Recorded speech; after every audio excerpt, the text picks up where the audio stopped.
All right, District Breakdown time. Matt Stepp joins me again from Texas High School, Dave Campbell's Texas High School football, and we are talking Class 4A. We talked about this in realignment. We talked about two things last year in 4A Division 1, but realignment really favored Bay City and El Campo because they got put out of the kind of Houston area and got to play some San Antonio teams. Maybe it didn't work out for them as well as they thought in the playoffs, especially Bay City who ran into Lavernia over there. But the other thing we talked about, maybe we start here. We talked about Houston ISD and how you kept telling me probably from week 6 on, I think Houston ISD can get a win in the playoffs, which is very rare in 4A, and they got one with Worthing. Can they get 2 this year, or am I grasping at straws here, just trying to get them squads in there? What's Houston ISD looking like in 4A? I think it's going to be a little tougher this year. Worthing graduated a really good senior class. Yates has a lot back, but they lost their coach. Raphael Thomas left to go take a 6A job in the Metroplex there at Mesquite High. I think he'll do a great job there. So I think Worthing and Yates are still the top 2 teams in the district, but both enter the season with some question marks. Also, you look at District 12 across from them, and I think District 12 is going to be really tough this year. I think District 12's got 2, in my opinion, elite teams at the top. I think Fort Bend Crawford is going to be a real problem next year. The year 2 bump. David Jackson did a heck of a job at Crawford last year, getting them into the playoffs in year 1 with no seniors. They got everybody back. 11 starters back on both sides of the ball. Remember 2 years ago in Iowa Colony, their second year, how good of a year they had. I expect a similar type of season from Fort Bend Crawford this year. They're going to be really good. Mike Giles at Needville is one of the most underrated coaches in the state of Texas at the 4A level. Every year has the Blue Jays right in the mix. They're going to be good. Stafford is always a solid ball club as well. So just those top 3 right there, and then you look at possibly a Navasota type team in the 4th place spot. It's a tough district, and I think it's going to be tough for Houston ISD to get a win in the playoffs this year. But I think within the district, 11 4A Division 1 is going to be very competitive. I expect North Forest to be improved. I expect, I think Wheatley is going to be in the mix. Fur was a playoff team last year. They were hit pretty heavy by graduation, but Coach Gray always does a good job there at Fur. They'll be competitive as well. So I think you got 5 really competitive teams there at the top of 11 4A Division 1. I'm just not sure they're going to have enough firepower to compete with District 12 this year. I just think District 12 is going to be one of the more fun districts to watch. And we jumped on Crawford early, didn't we?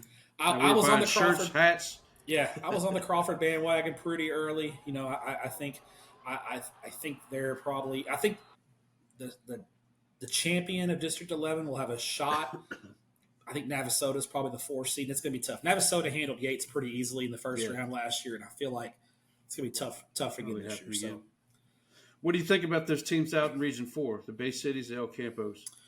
Bay City was that Bay City's best chance last year, the Black Cats? They had a really good year. They had a good group last year, a 3-year starter at quarterback. They had it kind of lined up for them. They got to the regional final. It's not like they had a bad year. Right.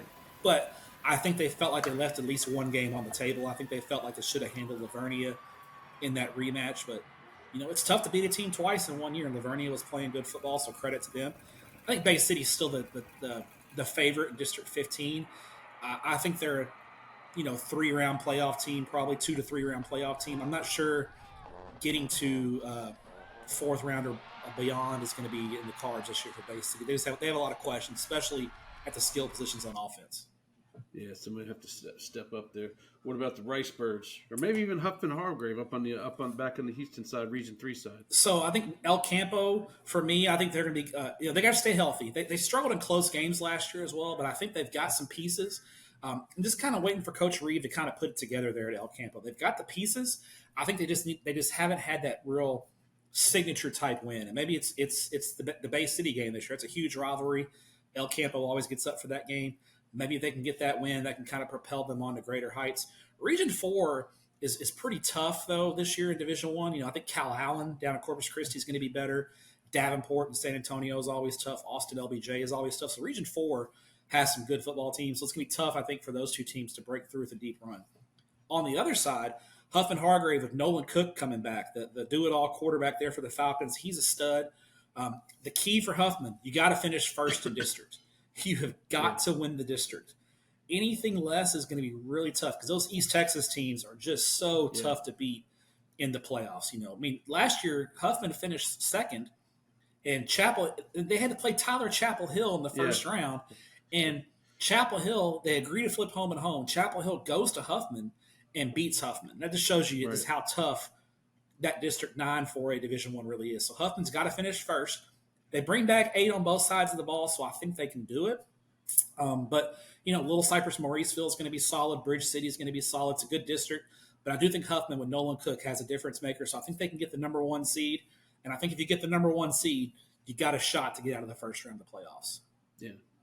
What about Division II? A lot of time, to me, I felt Belleville had a down season for them, even though they went 3 rounds deep, I believe.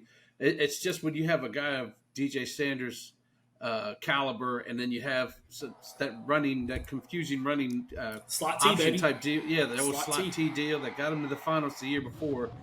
Going out that early, kind of felt like a letdown to me. What do you think about Belleville? What do you think about their rival Sealy?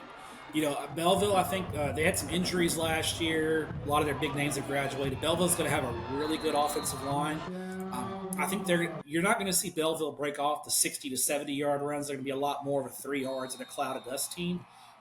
Not to answer some questions on defense, but they're always going to be solid. Sealy had a surprise run last year. Nobody really thought much about him. Yeah. Kane Killo, that dude, all Kane Killo does is put up huge numbers week in and week out. That offense is going to be a real problem.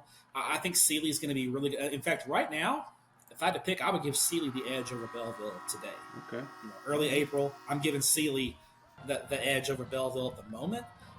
But I still think Region 3 probably runs through probably Silsbee. I think Silsbee might be the favorite overall in Region 3. They're loaded. Last year was kind of their down year, and they got all the way to the regional final. I think Silsbee is going to be the team to beat in Region 3 this year.